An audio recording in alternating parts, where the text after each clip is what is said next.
Hi, everybody. I just wanted to take a few moments to talk about eighth grade language arts to give you a little bit of visual of things that have been happening in our classrooms throughout these last couple of weeks.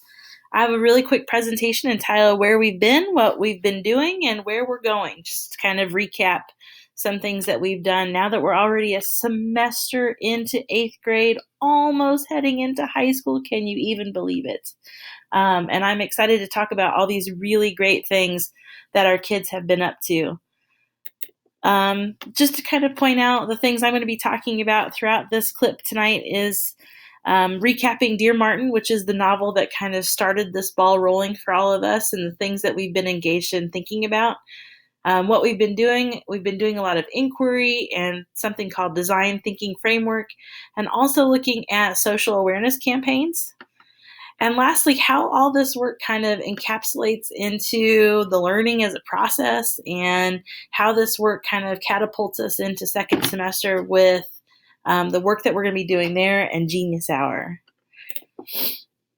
So just to kind of refresh our memories how Unit 3 started, we had an opportunity to read Dear Martin by Nick Stone, which kind of touches on pulses of things that are happening in our news nowadays, such as racial tension and police harassment and stereotyping.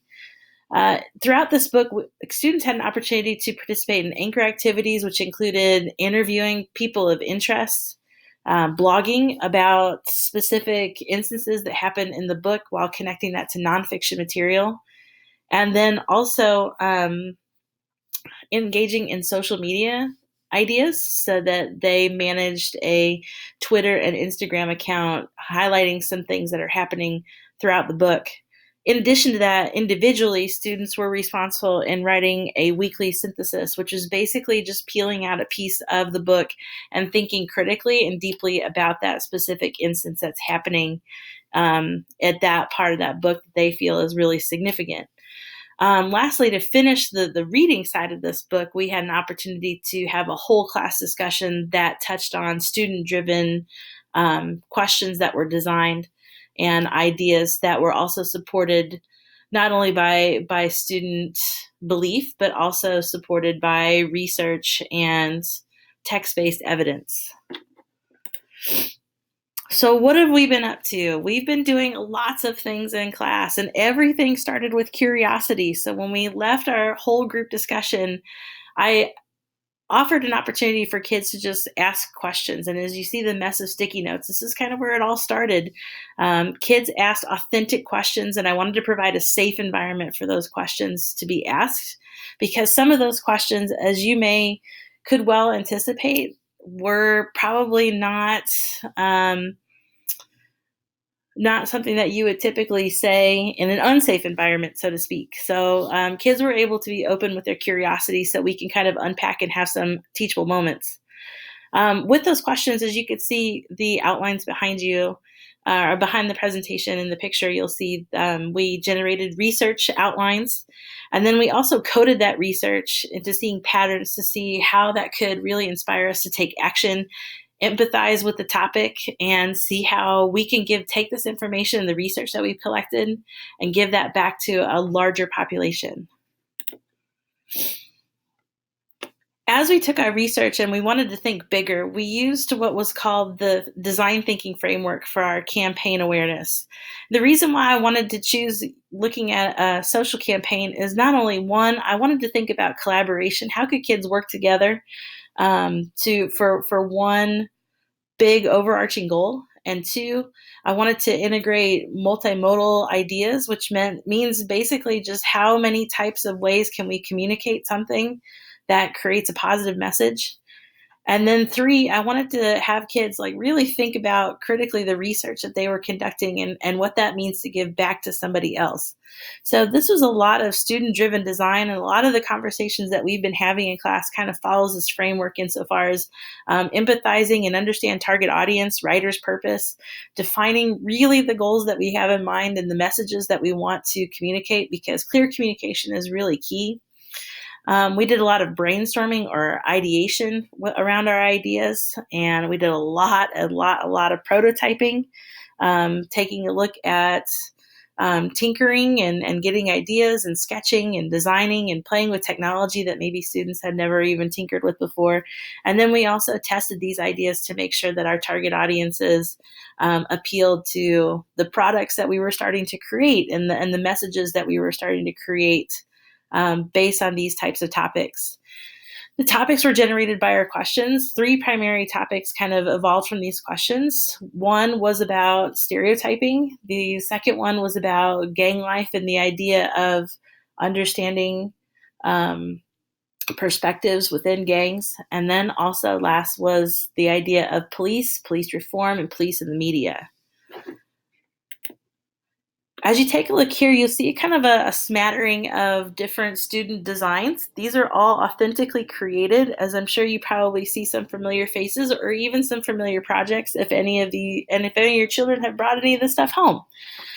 We had campaign ideas or campaign products from social media, website, to photography, to art. We had song. We had tons of various different types of medias to take research, develop that into a campaign, and in that campaign, move forward with this idea of creating this awareness. Students were required to have different types of media. They were required to have a logo, like they would typically see on any type of other branding of products.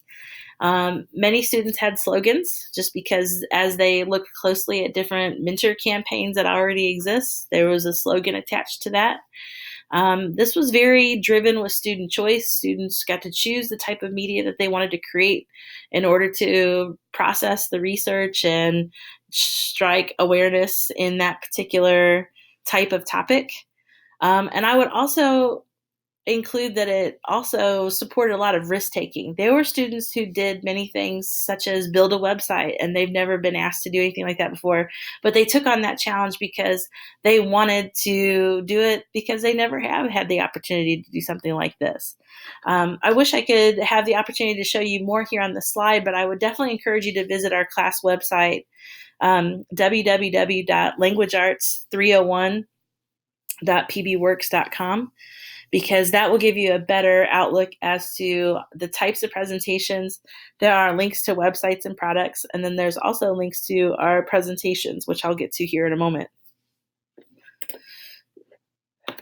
So, as I'm sure you may have heard, we've done a lot of presenting this week, and I called it the campaign launch. It's where students had to work collaboratively back together to kind of launch their idea, as they had to talk about their logo and how this campaign pulls together, the idea, the purpose, and the focus of their campaign. Obviously, all their decision making and how that ties back to their research that they collected and coded, and then the unveiling or the launching of the specific media that is now available to a larger audience rather than ourselves here in our classroom. In addition to that discussion, we are a classroom that also celebrates, I wish I could show you my air quotes, the air quotes of failure, because we talked about the best elements of our campaign, and we also talked about the idea of if we had more time, or if we could revise, or whatever needs improvement, or just basically, I failed. And those are okay conversations to have too, because we learn from all those kinds of conversations. So these past few days have been a celebration of creating awareness and trying to take a look at what all of our hard work has kind of come into creation. So here's this idea of where we're going. We go through this idea of design thinking and this idea of inquiry, or asking questions, because it really impacts how we think about things in second semester. Prior to thinking about second semester, though, I want to take a moment and think about student work and assessment. I'm running out of recording space, though, so I will be right back. Hang on a second.